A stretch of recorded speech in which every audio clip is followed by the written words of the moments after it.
ಎಲ್ರಿಗೂ ಆತ್ಮೀಯ ನಮಸ್ಕಾರಗಳು. ಸ್ಟೂಡೆಂಟ್ಸ್ ಎಲ್ಲ ಗುಡ್ ಮಾರ್ನಿಂಗ್. ಜೋರಾಗಿ ಎಲ್ಲ ನಿದ್ದೆ ಬಂದ್ಬಿಟ್ಟಿದ್ದೇನಾ? ನೋಡಿ ಎಷ್ಟು ಜೋರಾಗಿ ಹೇಳಿದೆ. ಇಂದಿನ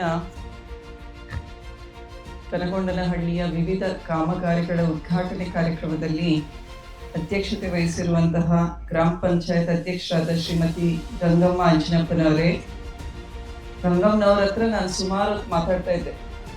ಹೆಂಗಿದೆ ನಿಮ್ಮೂರು, ಜನ ಸಹಕರಿಸ್ತಾರ, ಪಂಚಾಯತ್ ಸಭೆಗಳನ್ನ ಗ್ರಾಮ ಸಭೆ ರೆಗ್ಯುಲರ್ ಆಗಿ ಮಾಡ್ತೀರಾ ಅಂತ ಎಲ್ಲ ಕೇಳಿ, ಕಸದ ಬಗ್ಗೆ ಎಲ್ಲ ನಮ್ಮ CEO ಅವ್ರು ಹೇಳಿದಾಗ ಎಲ್ಲರೂ ಆ ಥರ ಇಲ್ಲಮ್ಮ, ಕೆಲವರು ಒಬ್ಬರೇ ಆ ಥರ ಮಾಡ್ತಾರೆ ಅಂತ ಎಷ್ಟು ಚೆನ್ನಾಗಿ ಅವ್ರ ಪರವಾಗಿ ಮಾತಾಡಿದ್ರು ಅಮ್ಮ. ಆಮೇಲೆ ನೆಕ್ಸ್ಟ್ ಈಗ ಕಸ ವಿಲೇವಾರಿ ಘಟಕ ಮಾಡಿದ್ದೀರಾ, ಯಾವ ರೀತಿ ಅದನ್ನು ನಿಭಾಯಿಸ್ಕೊಂಡು ಹೋಗ್ತೀರಾ, ಜನರ ಒಂದು ಸಹಕಾರ ಬೇಕು, ನೀವೆಲ್ಲ ಪಂಚಾಯತ್ ಮೆಂಬರ್ಗಳು ಸಹಕಾರ ಬೇಕಾಗುತ್ತೆ, ಸೊ ಅದನ್ನು ಚೆನ್ನಾಗಿ ನಡೆಸ್ಕೊಂಡು ಹೋಗ್ತೀವಿ ಅಂತ ಹೇಳಿದರು. ಆಮೇಲೆ ಇನ್ನೊಂದು ಖುಷಿ ವಿಷಯ ಹೇಳಿದರು, ನೀವು ಈ ಶಾಲೆಯಲ್ಲಿ ಓದ್ತಾ ಇದ್ದೀರಲ್ಲ, ಗಂಗಮ್ಮ ಅಧ್ಯಕ್ಷರು. ಯಾರು ಗಂಗಮ್ಮ ನೋಡಿದ್ದೀರಾ? ಅಮ್ಮನ ನೋಡಿದ್ದೀರಾ? ಸೊ ಅವ್ರ ಮಗನು ಪೊಲೀಸ್ ಆಫೀಸರ್ ಆಗಿದ್ದಾನಂತೀಗ. ಸೊ ನೀವು ನೆಕ್ಸ್ಟು ಚೆನ್ನಾಗಿ ಓದಿ ಒಳ್ಳೊಳ್ಳೆ ಆಫೀಸರ್ಸು, ಆಮೇಲೆ ಡಾಕ್ಟರ್ಸು, ಇಂಜಿನಿಯರ್ಸು ಎಲ್ಲ ಆಗ್ತಿರಲ್ವಾ? ಜೋರಾಗಿ ಹೇಳ್ರಿ ಎಸ್ ಅಂತ. ಓಕೆ, ನಾನು ಬರ್ತೀನಿ ಶಾಲೆಗೆ. ನೀವು ಆಫೀಸರ್ ಆದಮೇಲೆ ಬಂದು ನನಗೆ ಕಾಣಬೇಕು, ಸ್ವೀಟ್ಸ್ ತಂದು ಕೊಡಬೇಕು. ಮಾಡ್ತೀರಾ ಆ ಥರ? ಉಪಾಧ್ಯಕ್ಷರಾದ ಶ್ರೀಮತಿ ಗಂಗಮ್ಮ, ಅವ್ರ ಹೆಸರು ಗಂಗಮ್ಮ ರಾಜಪ್ಪನವರೇ, ಕುಕ್ವಾಡದ ಮಲ್ಲೇಶಪ್ಪನವರೇ, ಹಿರಿಯರಾದ GC ಮಲ್ಲೇಶಪ್ಪನವರೇ, GC ನಿಂಗಪ್ಪನವರೇ, ಕುಕ್ವಾಡದ ಮಂಜಣ್ಣನವರೇ, ಇವರೆಲ್ಲರೂ ಮತ್ತು ಸುಮಾರು ಜನ ಕುಕ್ವಾಡ, ಆಮೇಲೆ ಅಪ್ಪಾಜಿಯವರ ದಕ್ಷಿಣ ಕ್ಷೇತ್ರದ ಎಲ್ಲ ಕಾಂಗ್ರೆಸ್ ಪಕ್ಷದ ಅಭಿಮಾನಿಗಳು, ಕಾರ್ಯಕರ್ತರು, ಹಿತೈಷಿಗಳು ಕೂಡ ಬಂದಿದ್ದೀರಾ ಇವತ್ತು. ಯಾವಾಗ ನೋಡಿದ್ರು ಅಪ್ಪಾಜಿಯವ್ರ ಜೊತೆಗೆ ಸುತ್ತಾ ಇದ್ರು. ಮನೆಯಲ್ಲಿ ನಿಮ್ಗೆಲ್ಲದು ಮನೆ ಬಾಗಿಲು ಓಪನ್, ಅಪ್ಪಾಜಿ ರೂಮು ಓಪನ್. ಎಲ್ಲರೂ ನೇರವಾಗಿ ಅಪ್ಪಾಜಿ ರೂಮಿಗೆ ಹೋಗಿ ನಿಮ್ಮ ಕೆಲಸಗಳನ್ನು ಮಾಡ್ಕೊಳೋದು. ಆಮೇಲೆ ಉತ್ಸವ ಎಲ್ಲ ಅಂತೂ ಅಧ್ಯಕ್ಷರಾಗಿದ್ದೀರಾ ಅಂದರೆ ಎಲ್ಲ ಪಂಚಾಯತ್ ಮೆಂಬರ್ಗಳು, ಊರಿನವರು ಎಲ್ಲ ಸೇರ್ಕೊಂಡು ಬಂದು ಅಪ್ಪಾಜಿಯವ್ರ ಹತ್ರ ಸನ್ಮಾನ ಮಾಡಿಸ್ಕೊಂಡು ಹೋಗಿದ್ದೀರಾ. ಮತ್ತು ಗಿತ್ತೆ ಮಾಧವರಾವ್, ನಮ್ಮ CEO ಅವರಾದ ಗಿತ್ತೆ ಮಾಧವರಾವ್ ಎಲ್ಲಿದ್ದಾರೆ? ಗಿತ್ತೆ ಮಾಧವರಾವ್ ಸರ್ ತೋರಿಸಿ ಮಕ್ಕಳಿಗೆ. ಅವರೇ CEO ಅವರು. ಅವ್ರ ಬಗ್ಗೆ ಏನು ಹೇಳಿದ್ವಿ ಈಗ ತಾನೆ. ನಮ್ಮ ಇಡೀ ಕ್ಷೇತ್ರದಲ್ಲಿ ಗ್ರಾಮ ಪಂಚಾಯತ್ಗಳು ಇರ್ತವೆ. ಈಗ ನಿಮ್ಮೂರಲ್ಲಿ ಗ್ರಾಮ ಪಂಚಾಯತ್ನಲ್ಲಿ ಎಷ್ಟು ಹಳ್ಳಿಗಳಿವೆ? 7 ಹಳ್ಳಿಗಳು ಬರ್ತವೆ. ಯಾವ್ಯಾವ ಹಳ್ಳಿಗಳು ಹೆಸರು ಗೊತ್ತಿದಾವ ನಿಮಗೆಲ್ಲ? ಹೇಳ್ರಿ ನೋಡೋಣ ಬೇಗ ಬೇಗ. ಹಾಂ,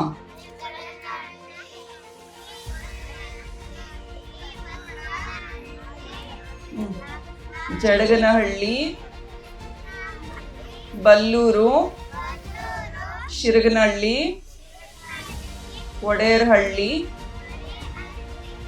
ಇಷ್ಟೆಲ್ಲ ಊರುಗಳಿದ್ದಾವೆ ನಿಮ್ಮ ಗ್ರಾಮ ಪಂಚಾಯತ್ ವ್ಯಾಪ್ತಿಯಲ್ಲಿ ಬರುವಂಥ ಹಳ್ಳಿಗಳು. ಸೊ ಆ ವ್ಯಾಪ್ತಿಯಲ್ಲಿ ಬರುವಂತಹ ಎಲ್ಲ ನಮ್ಮ ಗ್ರಾಮ ಪಂಚಾಯತ್ ಸದಸ್ಯರೇ ಮತ್ತು ನಮ್ಮ ಗ್ರಾಮ ಪಂಚಾಯತ್ನ ಎಲ್ಲ ವ್ಯಾಪ್ತಿಯಲ್ಲಿ ಬರುವಂಥ ಗ್ರಾಮಸ್ಥರೇ, ಮಾಧ್ಯಮದವರೇ ಮತ್ತು ನಮ್ಮ ಶಾಲೆಯ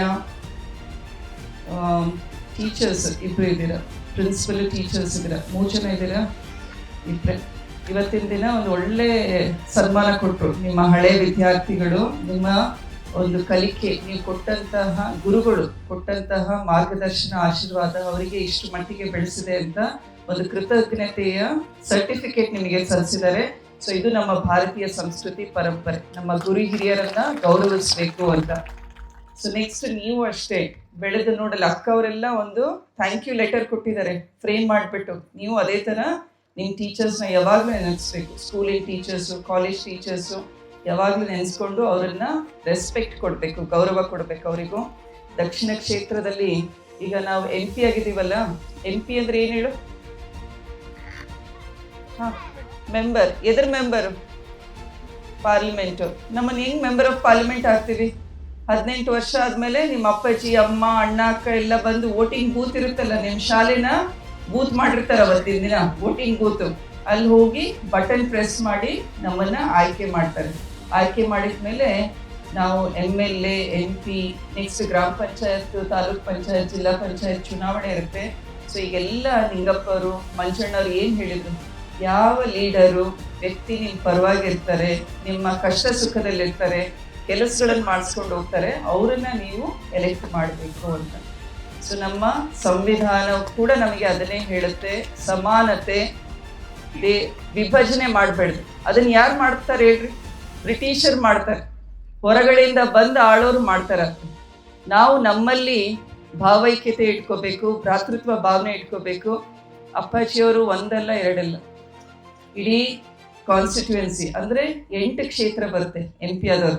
ನಮ್ಮ ದಾವಣಗೆರೆ ಜಿಲ್ಲೆ ಜೊತೆಗೆ ಹರಪನಹಳ್ಳಿ ಕ್ಷೇತ್ರ ಒಂದು ಅಡಿಷನಲ್ ಬರುತ್ತೆ ನಮಗೆ, ಬಳ್ಳಾರಿ ಸೇರಿರೋದು ವಿಜಯನಗರ, ಅದು ಒಂದು ಕಾನ್ಸ್ಟಿಟ್ಯೂಯೆನ್ಸಿ ನಮಗೆ ಬರುತ್ತೆ. ಎಲ್ಲ ಕಡೆ ಓಡಾಡ್ತಾ ಇರ್ತೀವಿ. ಸೊ ಇದೆಲ್ಲ ನೋಡಿದರೆ ನಂಬರ್ 1 ಕಾನ್ಸ್ಟಿಟ್ಯೂಯೆನ್ಸಿ ಯಾವ್ದು ಹೇಳಿ?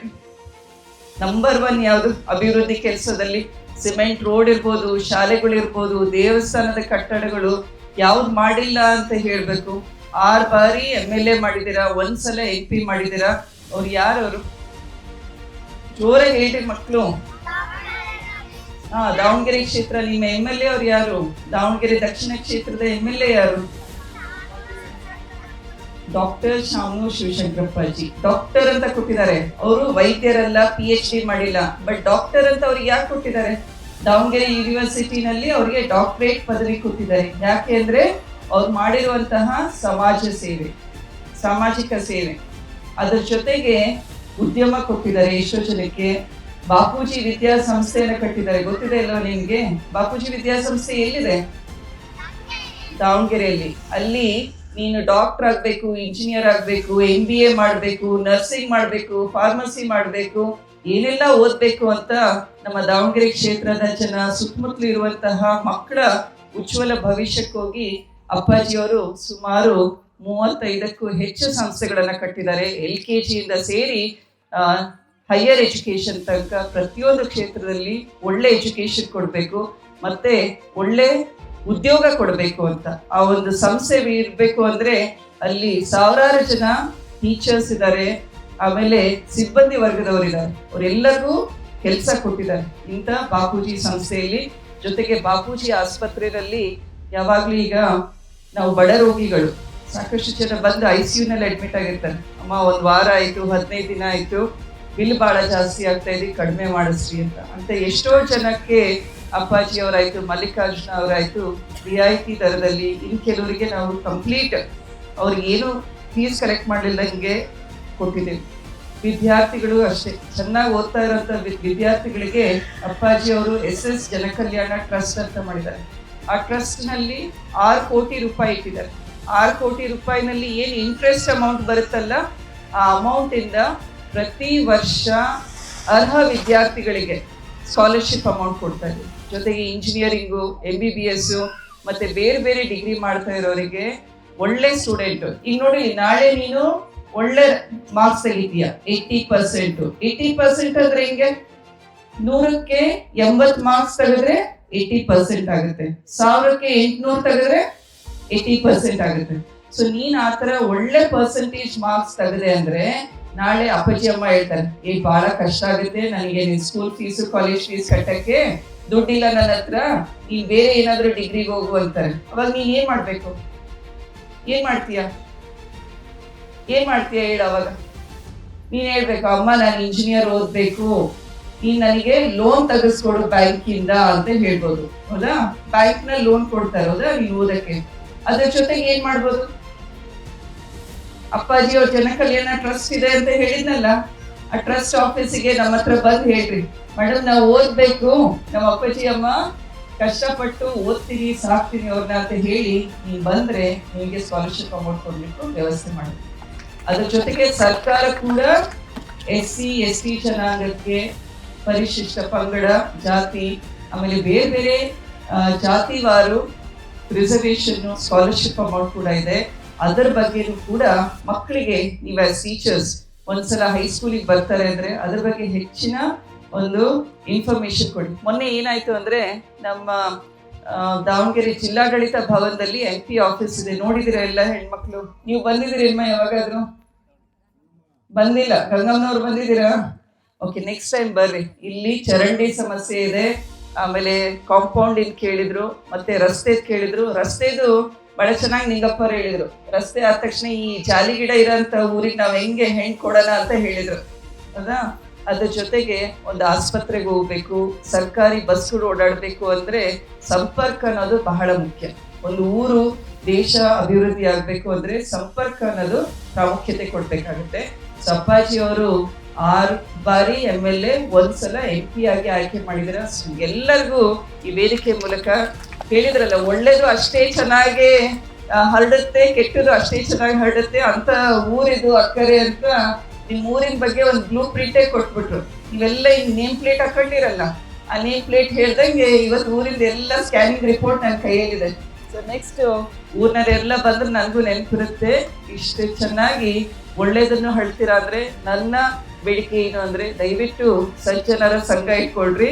ನಾವು ಸಜ್ಜನರು, ನೀವು ಸಜ್ಜನರು ಅಂತ ಭಾವಿಸ್ತಾ ಆ ಸಜ್ಜನರ ಸಂಘವನ್ನ ನಾವು ಇಟ್ಕೊಂಡು ಅಪ್ಪಾಜಿಯವರು ಒಳ್ಳೆ ಮೌಲ್ಯಗಳನ್ನು ಕೊಟ್ಟಿದ್ದಾರೆ, ಸಂಸ್ಕಾರಗಳು ಕೊಟ್ಟಿದ್ದಾರೆ. 95 ವರ್ಷ ಎಷ್ಟೊಂದು ಕ್ಷೇತ್ರಗಳಲ್ಲಿ ಅಪಾರವಾದ ಅದ್ಭುತವಾದ ಕೆಲಸಗಳನ್ನು ಮಾಡಿದ್ದಾರೆ. ಮಲ್ಲಿಕಾರ್ಜುನವರ ಆದಿಯಾಗಿ ಬಕೇಶನರು, ಗಣೇಶನರು, ನಾವೆಲ್ಲ ಮೊಮ್ಮಕ್ಕಳು, ಸೊಸೆಯಂದ್ರು ಎಲ್ಲರೂ ಕೂಡ ಅಪ್ಪಾಜಿಯವರ ನೋಡೇ ಕಲ್ತಿರೋದು. ಈಗ ಏನ್ ಹೇಳ್ತಾರೆ ಹೇಳು, ನಡೆ ನುಡಿ ಅಂತೆ. ನಡೆ ಅಂದ್ರೇನು, ನುಡಿ ಅಂದ್ರೇನು? ನುಡಿ ಅಂದ್ರೇನು? ಮಾತಾಡೋದು. ನಡೆ ಅಂದ್ರೆ ಸೊ ಹಂಗಂದ್ರೆ ಏನದ್ರ ಅರ್ಥ? ಮಾತಾಡ್ತಾ ಇರ್ಬೇಕು, ನಡೀತಾ ಇರ್ಬೇಕು ಅಂತನಾ? ಇಲ್ಲ ಅಲ್ವಾ? ಏನು ಅಂದ್ರೆ ನಾನು ಇವತ್ತು ಒಳ್ಳೆ ಕೆಲಸ ಅಷ್ಟೇ ಮಾಡ್ತೀನಿ. ಈಗ ನಿಮ್ಮೂರಲ್ಲಿ ನೀರಿನ ಕನೆಕ್ಷನ್ ಕೊಟ್ಟಿದ್ದಾರೆ, ಹೌದಾ? ಸೊ ಅವಾಗ ನೀವು ನುಡಿಯಲ್ಲಿ ಏನ್ ಹೇಳ್ಬೇಕು? ನಾವೆಲ್ಲ ಪ್ರಾಮಾಣಿಕ ವಚನ ತಗೊಂತೀವಿ, ಹೌದಾ? ಸೊ ನಾವು ಪ್ರಾಮಿಸ್ ಮಾಡಿದಾಗ ನೀನೇನ್ ಹೇಳ್ತೀಯ? ನಾನು ಈ ಚರಂಡಿ, ಓಪನ್ ಚರಂಡಿನಲ್ಲಿ ಕಸ ಹಾಕಲ್ಲ ಅಂತ ಹೇಳ್ತೀಯ, ಅದು ನುಡಿ. ನಡೆ ಏನು? ರಾತ್ರಿ ಬಂದು ಕಸ ಹಾಕ್ಬಿಟ್ರೆ ಅಥವಾ ನೀನು ಓಡಾಡುವಾಗ ಪ್ಲಾಸ್ಟಿಕ್ ಪೇಪರ್ ಅಲ್ಲಿ ಹಾಕಿದ್ರೆ ಅದು ನಡೆ. ನಡೆ ನುಡಿ ಸೇಮ್ ಆಗುತ್ತಾ? ಇಲ್ಲ ಅಲ್ವಾ? ನಾನು ಹೇಳೋದು ಕಸ ಹಾಕ್ಬೇಡ್ದು ಅಂತ, ಮಾಡೋದು ಕಸ ಹಾಕೋದು, ಕಸ ಹಾಕ್ತಾ ಇರ್ತೀನಿ. ಸೊ ನಡೆ ನುಡಿಯಲ್ಲಿ ಸಮಾನತೆ ಅಂದ್ರೆ ನಾವು ಹೇಳಿದ ರೀತಿ ನಡ್ಕೊಂಡು ಹೋಗ್ಬೇಕು.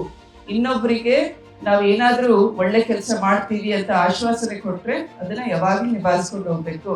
ಅಂತ ವ್ಯಕ್ತಿಯಲ್ಲಿ ಅಪ್ಪಾಜಿಯವರು ಒಂದು ಒಳ್ಳೆ ಉದಾಹರಣೆಯಾಗಿ ನಮಗೆಲ್ಲರಿಗೂ ಪ್ರೇರಣೆ ಕೊಟ್ಟಿದ್ದಾರೆ. ಎಷ್ಟೋ ಸಲ ನಾವು ನೋಡಿದೀವಿ, ಒಂದು ಫಂಕ್ಷನಿಗೆ ಹೋಗಿ 5 ಲಕ್ಷ ಕೊಡ್ತೀನಿ ಅಂದಿರ್ತಾರೆ, 2 ತಿಂಗಳಾದ್ರೂ ಬಂದು ಇಸ್ಕೊಂಡು ಹೋಗಿಲ್ಲ. ಇಲ್ಲಿರೋರಿಗೆಲ್ಲ ಗೊತ್ತಿದೆ ಅಪ್ಪಾಜಿ ಅವ್ರದ್ದು. ಆಮೇಲೆ ಮತ್ತೆ ಫೋನ್ ಮಾಡಿ ಹೇಳ್ತಾರೆ, ಏನಪ್ಪ ಅವತ್ತು ಕೇಳಿದ್ದಿ ಕೊಡ್ತೀನಿ ಅಂತಿದ್ದೆ, ಇನ್ನೂ ಟೈಮ್ ಆಗಿಲ್ಲ ನಿನಗೆ ಬಂದು ತಗೊಂಡು ಹೋಗಕ್ಕೆ ಅಂತ ಇದು ಮಾಡ್ತಾರೆ. ಸೊ ಇಂಥ ಇವನ್ನೆಲ್ಲ ಸನ್ನಿವೇಶಗಳನ್ನ ನೆನೆಸ್ಕೊಂಡ್ರೆ ಅಪ್ಪಾಜಿಯವರ ದಾನ ಧರ್ಮ, ವ್ಯಕ್ತಿತ್ವ ಯಾವ ರೀತಿ ಇತ್ತು ಅನ್ನೋದನ್ನ ನಾವು ಪದೇ ಪದೇ ನೆನೆಸ್ಕೋಬೇಕು. ನೆನೆಸ್ಕೊಂಡಾಗ ಅದು ನಮ್ಮ ಆತ್ಮಕ್ಕೆ ತಟ್ತಾ ಇರುತ್ತೆ. ಮತ್ತೆ ಪ್ರತಿಯೊಂದು ಡಿಸಿಷನ್ ಅಲ್ಲೂ ನಾವು ಅವ್ರು ನೆನೆಸ್ಕೊಂಡು ಮಾಡಿದಾಗ ಅವರು ನಮ್ಮಲ್ಲೇ ಇದ್ದಾರೆ ಅನ್ನೋದು ಸಾಕ್ಷಿ ಆಗುತ್ತೆ ಅಲ್ವಾ? ಹೋಗಿದ್ದಾರೆ ಅಂದ್ರೆ ಅವರು ಇಲ್ಲಿ ಫಿಸಿಕಲಿ ಪ್ರೆಸೆಂಟ್ ಇಲ್ಲ, ಆದರೆ ನಮ್ಮ ಮನಸ್ಸಿನಲ್ಲಿ ಯಾವಾಗಲೂ ಅಪ್ಪಾಜಿ ಇದ್ದಾರೆ. ಸಾಕ್ಷಿಯುತವಾಗಿ ನಾವು ಕೆಲಸ ಮಾಡ್ಕೊಂಡು ಹೋಗ್ಬೇಕಾಗಿದೆ. ಮತ್ತೆ ಇವತ್ತು ಕನಗೊಂಡನಹಳ್ಳಿಯಲ್ಲಿ ಕಸ ವಿಲೇವಾರಿ ಘಟಕ ಮಾಡಿದ್ವಿ. ದಯವಿಟ್ಟು ಗ್ರಾಮ ಪಂಚಾಯತ್ ಮೆಂಬರ್ಸು, ಸದಸ್ಯರು ಎಲ್ಲರೂ ಇದನ್ನ ಬಹಳನೇ ಇಂಟ್ರೆಸ್ಟ್ ಕೊಟ್ಟು ಕೆಲಸವನ್ನ ನಡೆಸ್ಕೊಂಡು ಹೋಗಿ. ಕೇವಲ 40 ರೂಪಾಯಿ 30 ರೂಪಾಯಿ ಕೊಡ್ಬೇಕಾಗತ್ತೆ. ನೀವು ಅದೇನು ದೊಡ್ಡ ಅಮೌಂಟ್ ಅಲ್ಲ, ಒಂದು ತಿಂಗಳಿಗೆ ಕೊಡೋದು. ಆ ಕೊಡೋ ಅಮೌಂಟಿಂದ ಪೆಟ್ರೋಲ್ ಹಾಕಿಸಿ ಅಲ್ಲಿ ಕೆಲಸ ಮಾಡುವಂತಹ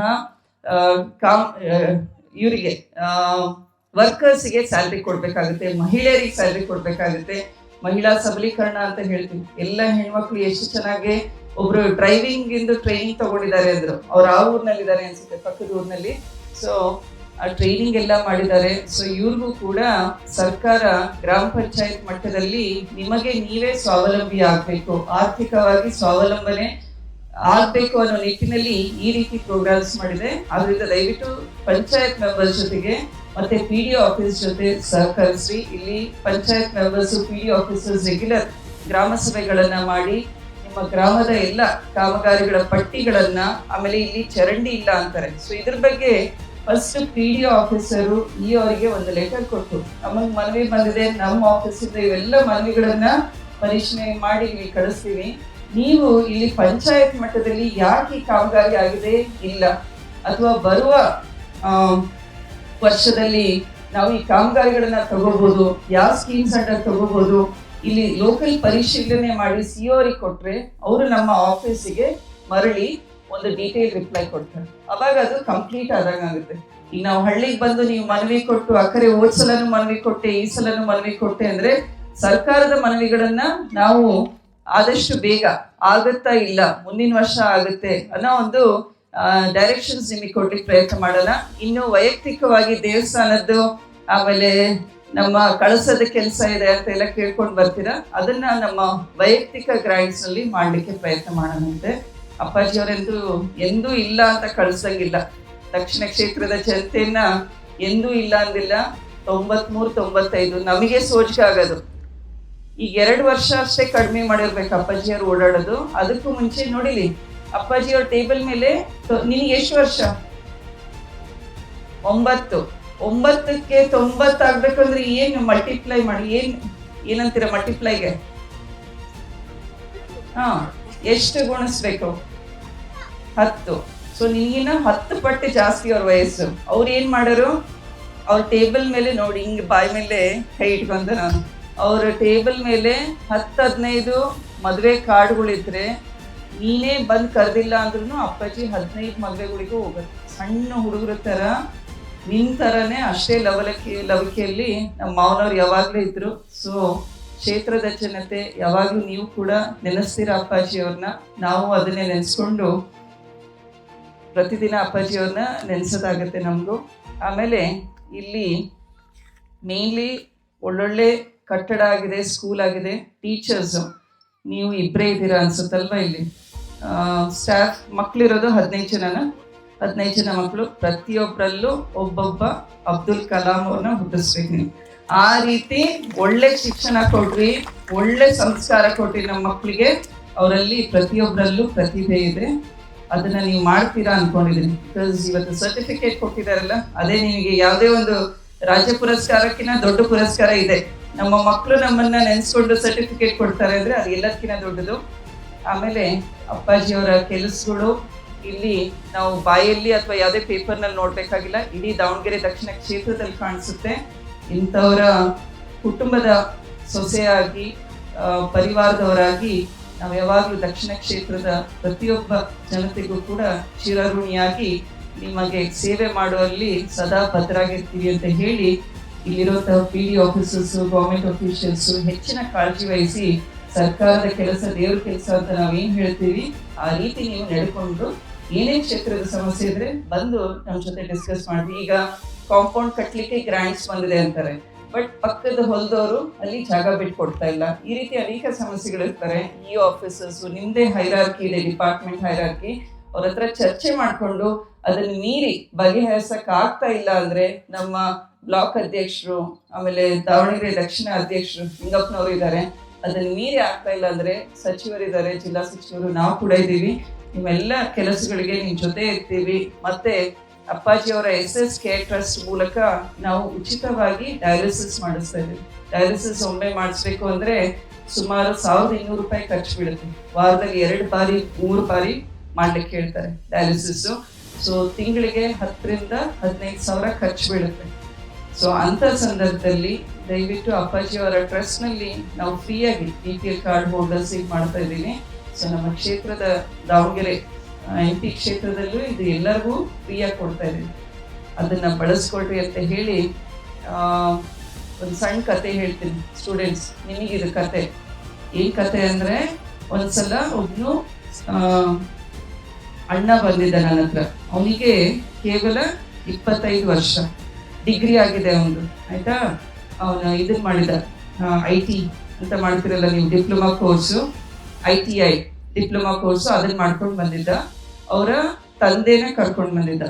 ಅವ್ರ ತಂದೆ ಬರೀ ಫೈಲು ಬಂದ, ಯಾಕೋ ಸ್ವಲ್ಪ ವೀಕು, ಕಣ್ಣೆಲ್ಲ ಹಳದಿ ಕಾಣಿಸ್ತು ಮಗುದು.